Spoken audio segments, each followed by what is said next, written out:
Cette émission vous est présentée grâce à la participation financière des caisses Desjardins de la Basse-Lièvre et du Cœur des Vallées, qui se distinguent par leur nature coopérative et leur implication au sein de la communauté.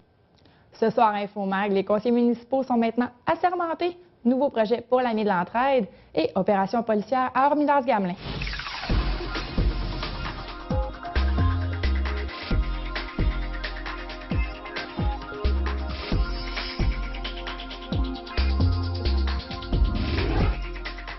Bonsoir et bienvenue à cette édition de votre magazine d'actualité, InfoMag. Mon nom est Josiane Hardy et me fait plaisir d'être avec vous en ce jeudi 14 novembre 2013. Tout d'abord, malgré le fait qu'ils étaient tous et toutes déjà à la tâche, c'est maintenant officiel, les 18 conseillers municipaux ainsi que le maire de Gatineau, Maxime Penneau-Jobin, ont été assermentés par la greffière de la Ville le 12 novembre dernier. Le discours du maire, M. Penneau-Jobin, a été teinté du mot compromis, car lui et 4 des membres d'Action Gatineau devront travailler avec bon nombre de conseillers indépendants. La prochaine étape est le tout premier conseil municipal le 19 novembre prochain. D'ici là, je vous invite à syntoniser l'émission spéciale sur la sermentation du conseil municipal 2013-2017 demain, le 15 novembre, dès 20h sur nos ondes, en rediffusion le samedi 16 novembre à 15h et le dimanche 17 novembre dès 19h. Vous aurez alors accès à cette cérémonie réservée pour les élus, leurs familles et des partenaires de la Ville de Gatineau. On passe de politique au communautaire avec l'Ami de l'entraide qui développe un tout nouveau projet, débutant sous peu. Un dîner communautaire dans le secteur de Masson-Angers, plus précisément à l'Arena, débutera le 19 novembre prochain.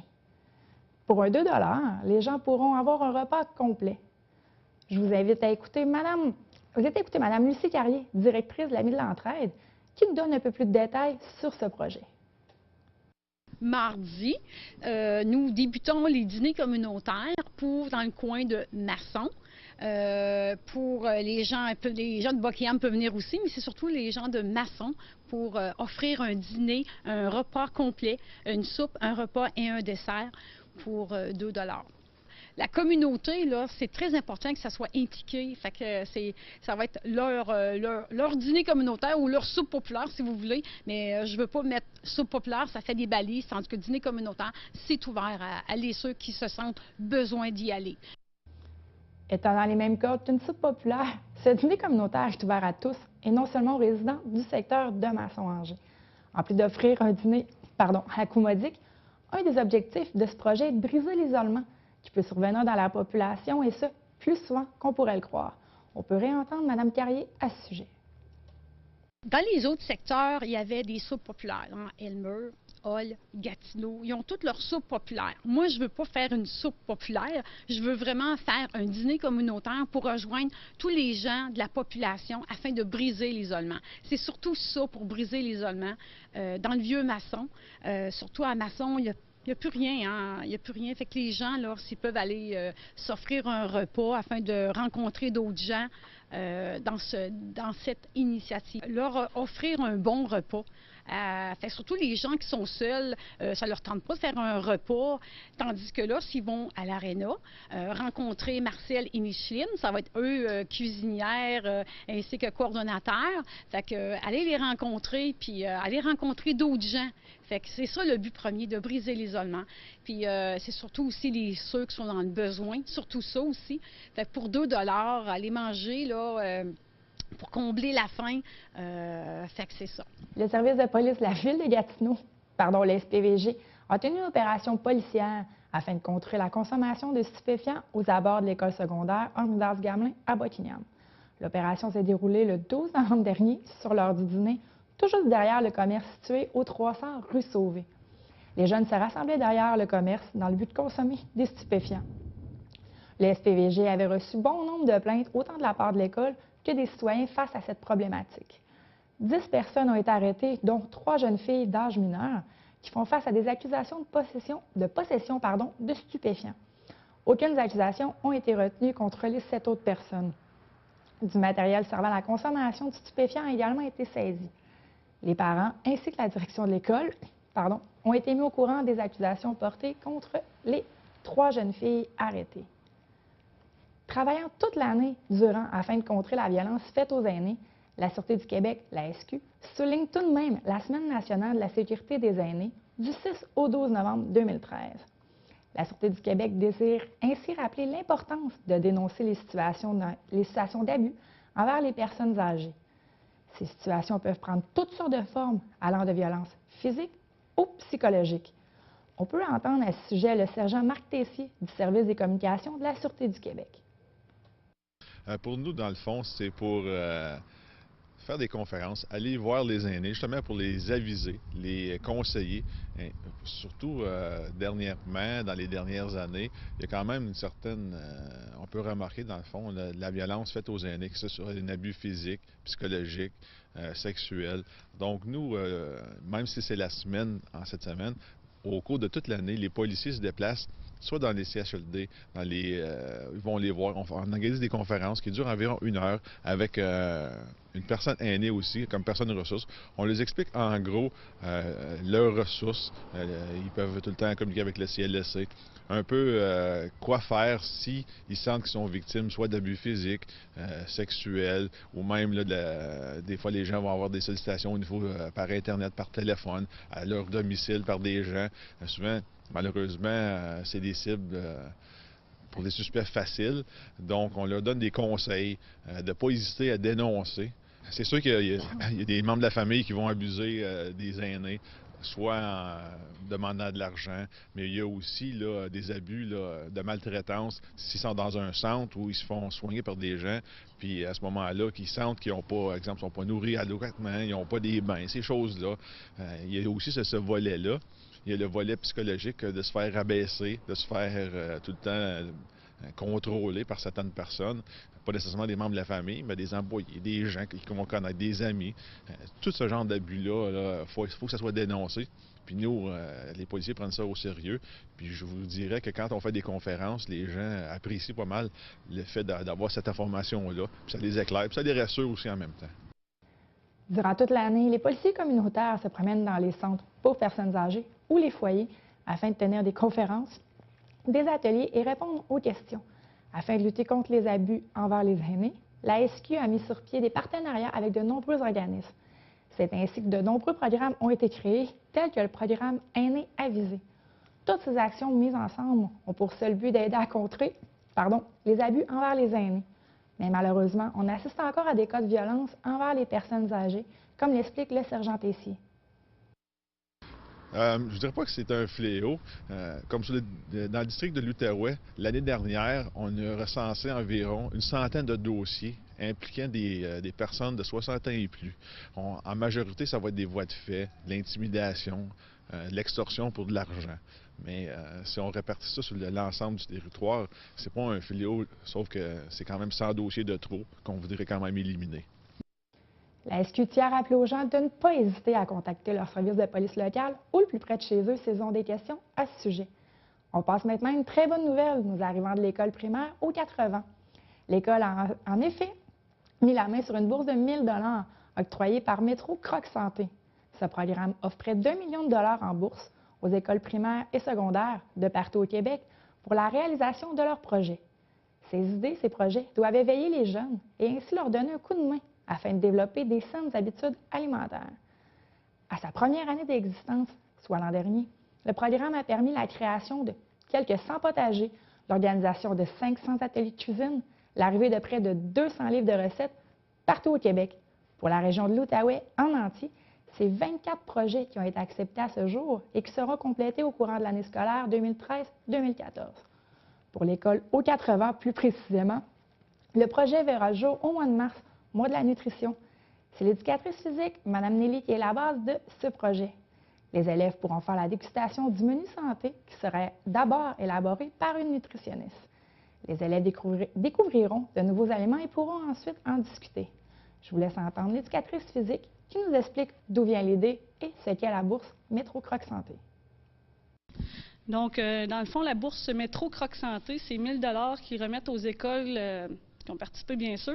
Donc, le concours vise à essayer d'inculquer les saines habitudes alimentaires auprès des élèves et de la communauté. Donc, le volet communauté est très important dans ce projet-là. Donc, nous, on va chercher la communauté en faisant la dégustation de recettes santé le jour, au courant du mois de mars, donc auprès des élèves, et ensuite, on va envoyer les recettes. L'idée vient, dans le fond, d'essayer d'inculquer des bonnes habitudes alimentaires auprès des élèves. C'est vraiment important. Puis en plus, le 1 000 $, ben, ça nous aide beaucoup là, au niveau des ressources financières. Et quand on veut monter un projet comme ça, c'est sûr qu'il faut acheter des aliments puis faire goûter aux élèves. Donc, c'est pas mal de là que c'est parti, là, d'essayer d'inculquer les bonnes valeurs d'une saine alimentation auprès des élèves. Mais le projet ne s'arrête pas seulement à la création et la dégustation du menu. Les parents auront également un rôle à jouer. Je laisse entendre à nouveau l'instigatrice du projet qui nous donne plus de détails sur les devoirs qu'auront les parents. Donc, ce qu'on va faire, on va envoyer les recettes, on va attendre quelques temps. Nous, on va faire ça au mois de mars, donc dans le mois de l'alimentation, naturellement. Et peut-être 2-3 semaines après, on va envoyer un formulaire à la maison pour voir si les parents les ont testés, s'ils ont aimé, s'ils l'ont inclus à leurs habitudes de vie, etc. Retournons maintenant avec les personnes âgées, alors que 7 résidences privées ont été reconnues qualité logis-être, dont les résidences des aînés et le Château Saint-André, tous deux situés dans la Petite-Nation. Cette certification est décernée par la Fédération d'âge d'or du Québec, la FADOC. Les résidences devaient répondre aux 5 critères d'évaluation du questionnaire afin d'être certifiées. Ce programme en a ses premiers balbutiements mis sur pied par la FADOC. Il n'est pas obligatoire pour les résidences, à l'inverse de la certification du gouvernement. La FADOC voulait, par ce programme, évaluer la qualité du service offert, de l'environnement physique, du contact humain. Ainsi, la FADOC est en mesure d'émettre des recommandations vis-à-vis les forces et les faiblesses des résidences privées. Cette certification de la FADOC est valide pour une durée de 3 ans. Les résidences ayant accepté l'appel de la FADOC seront dans un répertoire afin de donner une référence aux personnes cherchant une résidence. Ce guide n'existait pas auparavant. Lancé en mars, 7 résidences privées pour personnes âgées ont embarqué dans le projet de la FADOC. Est-ce que vous saviez que la Ville de Gatineau a proclamé le 14 novembre la Journée mondiale du diabète? Les diabétiques de l'Outaouais organisent donc des journées où il est possible de faire des tests de prévention face à cette maladie.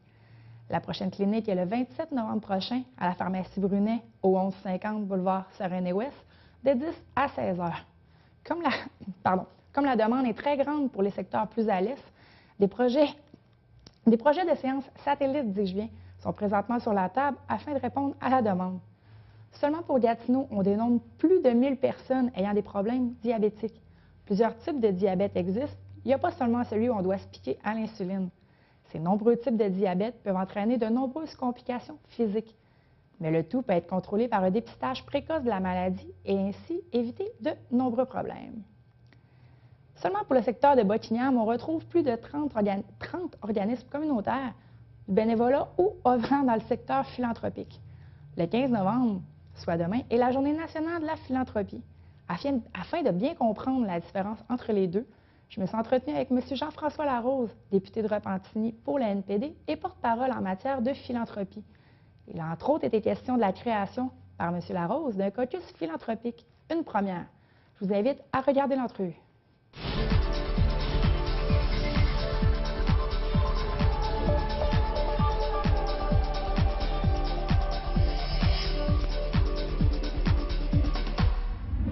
Bonsoir, on est avec M. Jean-François Larose, porte-parole en matière de bénévolat et philanthropie. Bonsoir et merci d'être avec nous ce soir. Ça me fait plaisir. Premièrement, on a la philanthropie, secteur bénévolat. La différence entre les deux, c'est laquelle? Bien, au fait, si on regarde justement que je suis porte-parole au niveau de la philanthropie, la question était est-ce qu'on crée un poste de porte-parole en bénévolat? La philanthropie englobe est beaucoup plus large et on voulait justement s'attaquer à divers points qui relient tout le secteur au complet. Donc, pas juste le bénévolat, mais justement le financement et aussi l'intellectuel, toutes les connaissances des gens, tous les professionnels, tout ce qui peut être apporté au niveau du secteur. OK. Vous avez mentionné justement, vous avez créé un caucus à ce sujet. Mais pourquoi avoir créé un caucus comme ça? Est-ce que c'est un besoin que les organismes bénévolats, les organismes philanthropiques vous ont demandé? Dans le fond, l'historique du caucus. Ça fait environ 20 ans qu'il n'y a pas grand-chose qui a été fait au niveau de la relation avec le secteur à travers le Canada au complet. Donc, c'était d'avoir une image réelle, de voir c'est quoi les besoins, de prendre le temps de s'asseoir. Le caucus va avoir beaucoup d'organismes locaux, nationaux, mais aussi internationaux, évidemment canadiens, qui s'assoient à la table où on discute justement des diverses problématiques, des frustrations qui existent, comment améliorer. On a un gouvernement qui a une attitude de couper les services au niveau des citoyens, mais en même temps ne donne pas plus d'argent au niveau des organismes. Mais c'est les organismes qui vont, par chance, aider les citoyens à être là pour eux autres. Donc, c'était de voir qu'est-ce qui peut être fait dans un avenir. Si on veut être un gouvernement sérieux, il faut prendre le temps d'écouter, bâtir une stratégie, puis aller de l'avant. La seule façon, c'est d'entourer les gens autour d'une table, comme avec les citoyens, et discuter. Dans le fond, vous avez votre première rencontre du caucus. Qu'est-ce qui est ressorti de ça? Des grandes frustrations au niveau du financement, des grandes frustrations au niveau de l'écoute, tout ce qui a rapport avec le fait que les organismes, c'est les répondants de première ligne, ils ont les informations sur les problématiques quand ils arrivent avec le gouvernement, puis s'assoient avec eux pour en discuter, bien, les portes sont fermées. Donc, est-ce que c'est réaliste? Est-ce que c'est la manière de faire? Nous, ce qu'on préconise, c'est de bâtir un partenariat avec les organismes et non pas de les constamment leur dire oui, oui, vous êtes important, mais quand c'est le temps de les écouter, on ne le fait pas. Quand on parle de partenariat, c'est quand même un terme qui est large. Là. Oui. Est-ce qu'on parle de partenariat pour les aider à remplir des subventions? Est-ce qu'on parle de partenariat pour la création de d'autres organismes? Le partenariat, c'est dans la relation, c'est dans la stratégie de relation. C'est surtout à cet effet-là. Oui, c'est d'aider les organismes, autant au niveau du financement qu'au niveau de la stimulation, ce qu'il pourrait y en avoir d'autres. Mais c'est aussi de les mettre dans une relation de dialogue permanent. De façon à ce que ce soit des partenaires dans l'évolution de notre société. On ne peut pas dire qu'un secteur est important et toujours le négliger. Donc, c'est vraiment dans ce sens-là. Dans le fond, pour ouvrir les canaux de communication. Exact. Qu'est-ce que le bénévolat, qu'est-ce que le secteur philanthropique peut apporter à la population? Parce que seulement pour le secteur de Bottignam, on parle d'une trentaine d'organismes communautaires. Qu'est-ce que ces organismes-là, selon vous, peuvent apporter à la population? Absolument tout. On s'entend que c'est des citoyens souvent qui vont partir des organismes en fonction de besoins qui peuvent exister autant au niveau scolaire, des jeunes, des aînés, des familles, même des entreprises privées qui ont besoin d'aide. Quand une entreprise est émergente, quand elle vient juste de commencer, il y a des services qui existent pour les aider au niveau de la stimulation. Quand les citoyens tombent de quelconque façon, ont une difficulté, le niveau de pauvreté est en augmentation. Et avant, l'image qu'on avait, c'était des gens qui n'avaient pas beaucoup de sous, mais maintenant, c'est rendu que la pauvreté est à tous les niveaux. Et la pauvreté, pour moi, c'est aussi la pauvreté intellectuelle. C'est la pauvreté d'avoir accès à des services. Puis c'est vraiment en augmentation. Donc, le secteur est vraiment en émergence pour pallier à tous ces problèmes-là. Et par chance, et je suis convaincu même que la dernière crise économique, une chance qu'on avait le secteur bénévole qui était là, parce que sinon, on aurait difficilement passé au travers. On tourne la question complètement de l'autre côté. Qu'est-ce que le fédéral peut apporter à ces organismes-là? Comment que le fédéral peut les aider? Oui, vous avez créé le caucus, oui, les frustrations ont sorti, mais souvent on entend parler que peut-être plus le provincial, c'est peut-être un mythe. On va le démystifier, donne plus de sous que le fédéral. Dans le fond, qu'est-ce que le fédéral peut faire pour aider? On est accès à tous les paliers, le gouvernement. Je pense que tous les paliers du gouvernement se doivent de redonner au secteur. La relation en ce moment est excessivement tendue. Comme j'ai expliqué tantôt, les portes sont fermées. Mais je pense qu'il faut aussi avoir une compréhension des besoins. Je vais citer juste un exemple. Les organismes font des demandes à toutes les années de subventions. Mais il y a déjà une époque où ça se faisait aux 3 ans. Pourquoi pas ramener la formule? Quand un organisme apporte un service aux citoyens, pourquoi leur donner une tâche de plus, ce qui va faire que pendant 2-3 mois, ils n'arrivent pas à donner des services directement aux citoyens? La différence, c'est de faire en sorte justement que les organismes sont en mesure de mieux travailler avec les citoyens et moins perdre leur temps dans la relation avec le gouvernement fédéral. Qu'il y ait un lien de confiance qui se bâtisse, puis ils font leurs preuves. Les citoyens le savent, tout le monde le sait. Et moi, je vous dirais que les gens ont plus de plaisir en ce moment à donner de l'argent aux organismes parce qu'ils voient directement le résultat que l'argent qu'ils vont donner au gouvernement où souvent, il y a une déception. C'est pour ça qu'on est là, on espère changer ça en 2015. Ça n'a pas été toujours comme ça que les gens étaient heureux de donner. Souvent, les gens ont de la misère, si je peux me permettre, à sortir le petit 5 $ de leur poche, justement parce qu'ils ne savent peut-être pas où que ça va, comment c'est réparti. Le message que le porte-parole aimerait donner pour inciter les gens à ne pas abandonner le secteur philanthropique en 30 secondes. C'est un secteur... Je pense que les besoins, ce n'est pas juste du financier, par contre. Il faut faire attention. Il y a aussi un besoin d'aide, de présence, d'aider son voisin, d'aider sa famille, d'être proche. Les organismes sont accessibles. On peut leur parler. On peut savoir exactement ce qu'ils font avec leur argent, où est-ce qu'ils vont, c'est quoi les services qu'ils vont offrir. Malheureusement, le gouvernement actuel Ce n'est pas le cas. Bref, utiliser les ressources que les gens ont, les organismes, c'est une ressource, ne pas les mettre de côté, dans le fond. Exactement. Puis comme je mentionnais tantôt rapidement, les professionnels, les notaires, les comptables, les médecins peuvent prendre du temps philanthropique, de l'énergie, des connaissances et l'apporter au sein des organismes, s'en charger. Puis c'est une façon merveilleuse d'améliorer encore plus les services. Monsieur Larose, merci beaucoup. Ça me fait plaisir.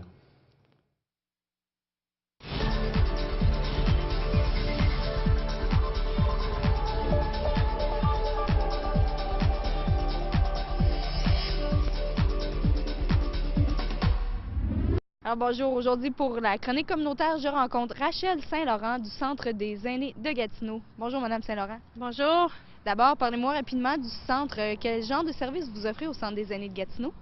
Oui, en fait, le Centre des aînés de Gatineau a pour mission de promouvoir, de répondre à un besoin d'engagement, de socialisation, d'apprentissage chez les personnes âgées de 50 ans et plus. Donc, voilà, on offre des cours, des activités. Ça passe du yoga, aquarelle. On a la menuiserie, c'est des bénévoles qui viennent fabriquer des objets qu'on revend par la suite. Donc, on a une salle de montre, les gens peuvent venir nous visiter.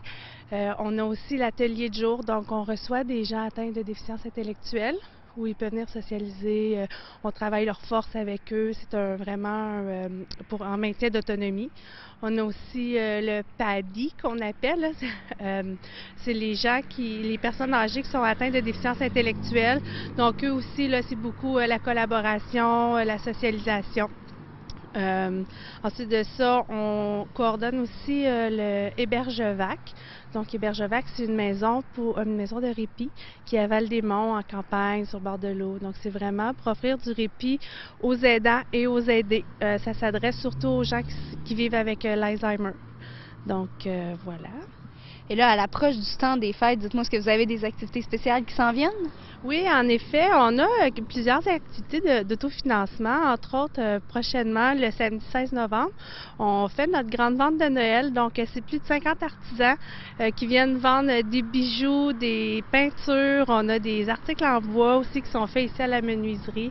Donc, c'est une invitation. C'est de 9h à 16h au 196 rue Notre-Dame dans le secteur Gatineau. Puis, pour avoir plus d'informations, comment est-ce qu'on peut entrer en contact avec le Centre des aînés de Gatineau? Oui, vous pouvez appeler au 819-663-3305. Merci beaucoup, Mme Saint-Laurent. C'est moi qui vous remercie. Alors voilà, c'était Émilie Charon-Pilote en compagnie de Rachel Saint-Laurent pour la chronique communautaire.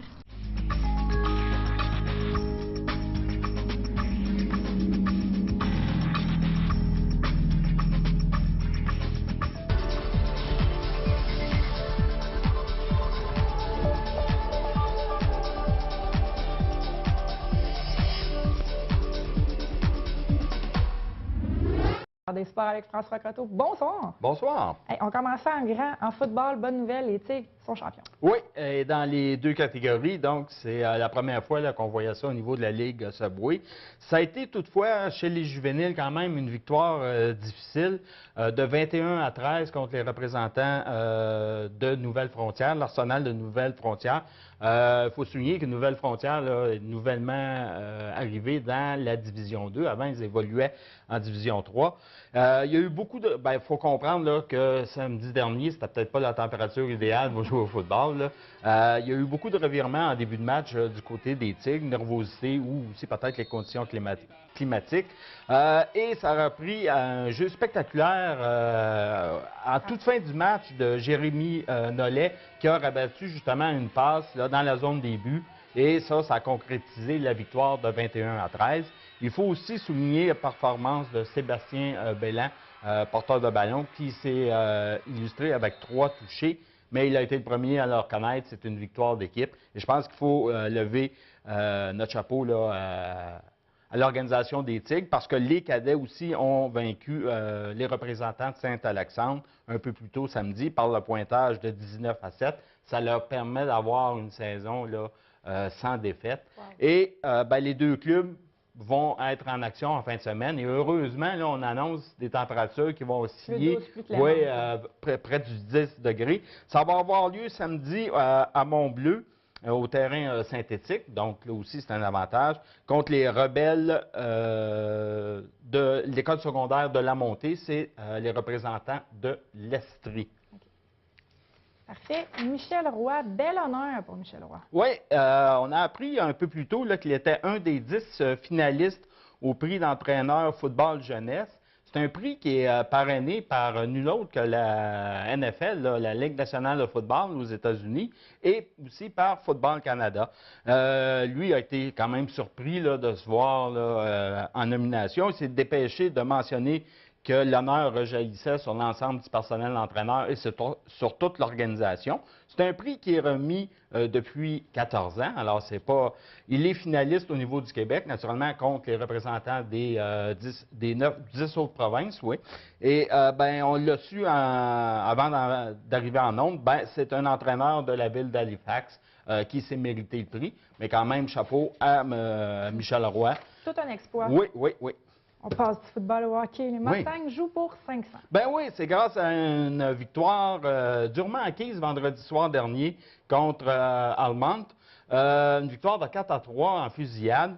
Il faut souligner la performance là, de Vincent Lauzon avec 2 buts qui a dirigé l'attaque. Vincent Proulx a complété le pointage en temps réglementaire. Et en fusillade, Vincent Proulx et Michael Gervais ont réussi à marquer. Donc, ça donnait la victoire au Mustang. Il faut noter une bonne performance du gardien recru Justin Mallette de Trottier pendant ce match-là. Vendredi soir, 20h, les Jets de Metcalfe qui s'amènent. Les Jets, c'est l'équipe en 5e position. Donc, c'est un match que les Mustangs ne peuvent pas échapper. Et là, tu fais ta part pour Movember, les Mustangs également. Oui, effectivement, c'est une promotion cette année. Les Mustangs ont décidé d'épauler, d'endosser la cause du Movember. On sait que ça vient, c'est pour la recherche au niveau du cancer de la prostate. Et à la partie du 29 décembre, les Mustangs vont remettre 2 $. Pardon, oui, du 29 novembre, merci. Il n'y a pas de problème. Ils vont répondre, oui. Ils vont remettre 2 $ par billet vendu. Et naturellement, ces argents-là vont aller à la Fondation. Et on invite aussi les spectateurs présents d'y aller d'un don personnel. Et il va y avoir de l'animation. C'est le groupe de musique, c'est le spectacle de Nicolas Mador qui va être là. Les visiteurs vont être quand même Ottawa South, c'est une bonne équipe. Donc vendredi le 29, mettez ça à l'agenda. Bonne partie, bon spectacle. On fait 2 dans 1. On reste dans le hockey. Olympique de Gatineau, le joueur à l'honneur pour la semaine. Oui, c'est Martin Riwaille.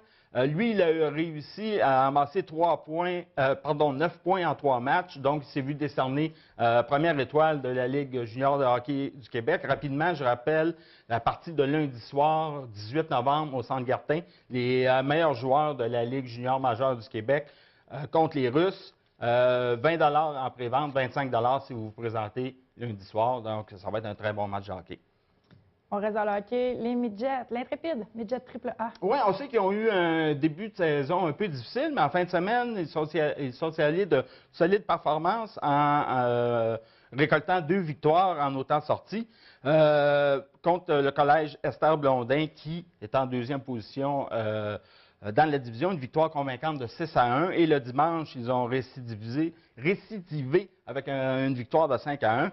Il faut mentionner aussi Philippe Pelletier-Leblanc, qui a été le joueur offensif de la semaine dans le circuit. Il a eu une production de 4 buts et 2 passes au cours de la dernière semaine. Alors, félicitations et bonne chance pour le reste de la saison. C'est quand même quelque chose. On passe de coup de hockey à coup de poing. À coup de poing, oui, on sait qu'il y avait un gala en fin de semaine dernière au niveau de la Petite Nation. Il y a 2 boxeurs du club de boxe de Buckingham qui étaient en action. Alexandre Gaumont, qui en était à son 3e combat, mais son tout premier chez les 18 ans, chez les adultes, les 18 ans et plus, il l'a gagné par un knockout technique au 2e round. Oui. Et il y a aussi, il faut souligner la performance de Kevin Eduardo Moreno, qui a également vaincu son adversaire par mise hors de combat technique. En français, c'est le bon terme. Et ça porte sa fiche à une victoire, une défaite. Je rappelle qu'en fin de semaine prochaine, il y a un gala de boxe au centre Père-Arthur Gartin. Attention, c'est pas l'Arena, là, c'est sur la rue Berriot dans le secteur Hall. Et rappelle aussi que le 14 décembre au soir, il y aura un gala ici au Chevalier de Colomb. Il y a 10 compétiteurs du Team BG, le club de boxe de Buckingham qui va être là. Il y en a 5 du côté de la Petite Nation. 15 duels sont prévus à la carte. Ça t'en a pas manqué. Merci beaucoup, François. C'est tout le temps qu'on a. Je vous souhaite une bonne soirée. Je vous rappelle l'émission spéciale sur l'assermentation des conseillers municipaux, le Conseil 2013-2017, qui va être diffusée demain, le 15 novembre, sur nos ondes, dès 20h. D'ici là, on se reparle mardi prochain. Je vous souhaite une très bonne soirée.